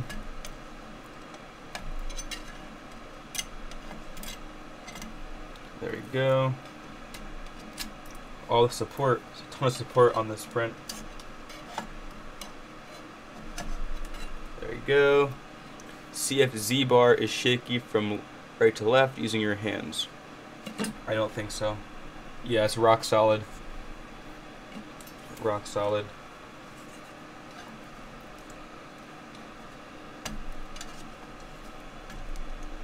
Just have to get this print off the bed. Come on. The text on this, on the bed is coming off.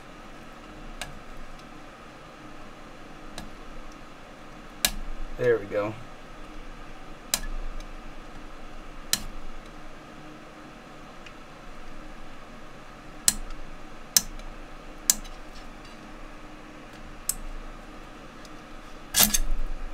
There we go. Good work. Wait for bed to heat up. Yeah, it's almost there. And this scratches really easily. Jeez.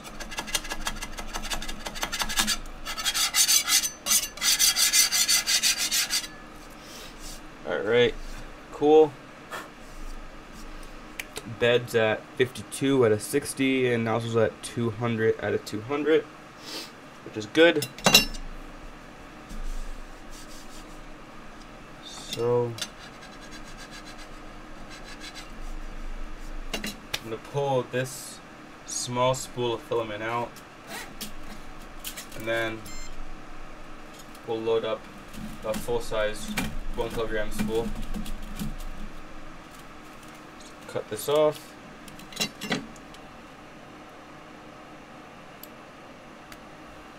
There we go.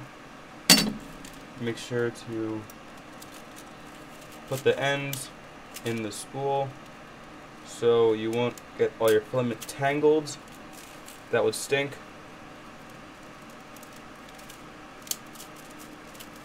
Come on. Get in there. There we go. Perfect. Alright, we'll put that off to the side.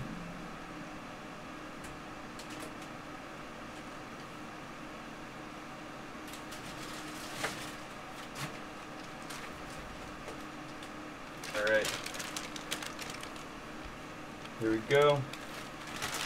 Got a full-size spool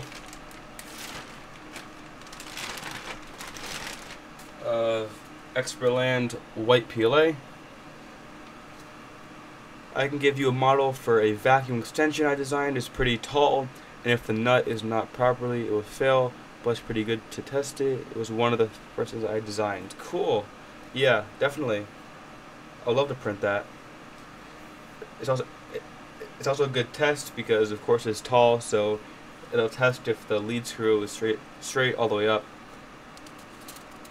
So put this on, then let's stick this in. This is like, I think they call it natural white. Xperlang calls this white. It's not real white. It's kind of like a milky white. It's a little bit transparent, which is pretty cool. So I'm going to feed this into the printer. It's already preheated.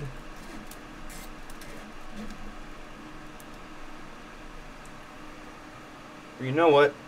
There might be just, these prints might be just corrupted on the SD card.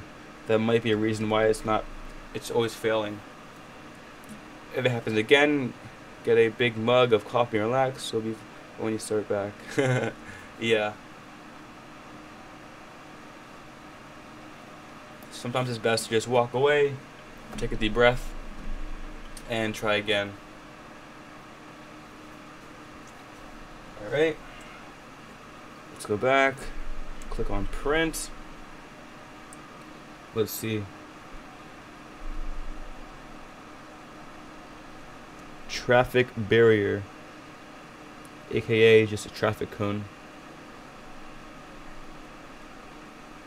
and just froze. Just restarted. Continue from breakpoint. No. Print. Go down. It's all going to be fine. Here we go. Yes. Oh, just did it again. Just turned off. Wonderful. Okay. The screen just turned off. Turn the power supply off and on again.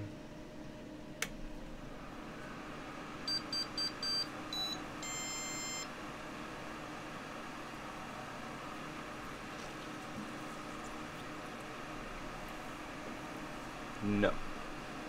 Let's try it again.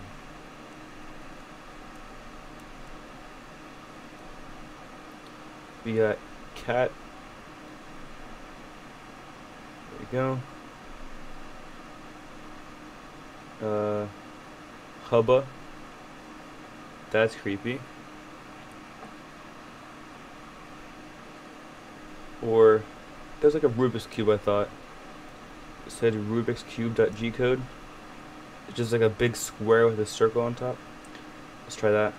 Print.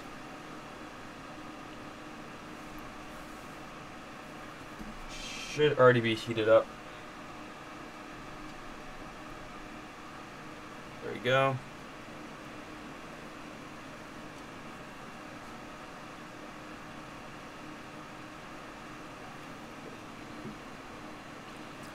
Is there a Marvin? No. I can download a Marvin from Thingiverse. Just a small test. Yeah, all these test prints are pretty big. Might be good to just print a Marvin or a Benchy or something. But I don't feel like making a whole Kira profile right now, so I'll go with these prints first.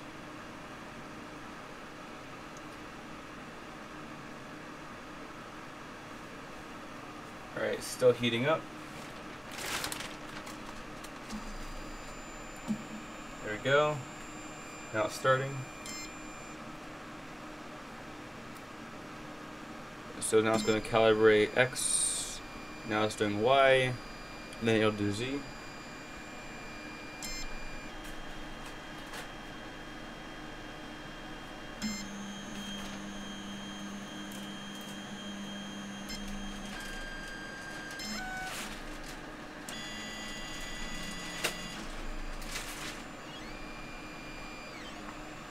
Alright.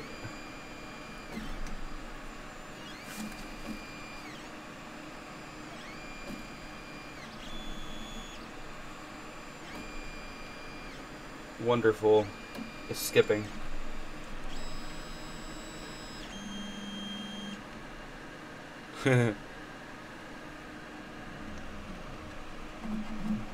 Oh, wonderful. You just dug into the bed. Wonderful. I guess the calibration only lasts for 2 prints. Oh my goodness. Just dug into the bed.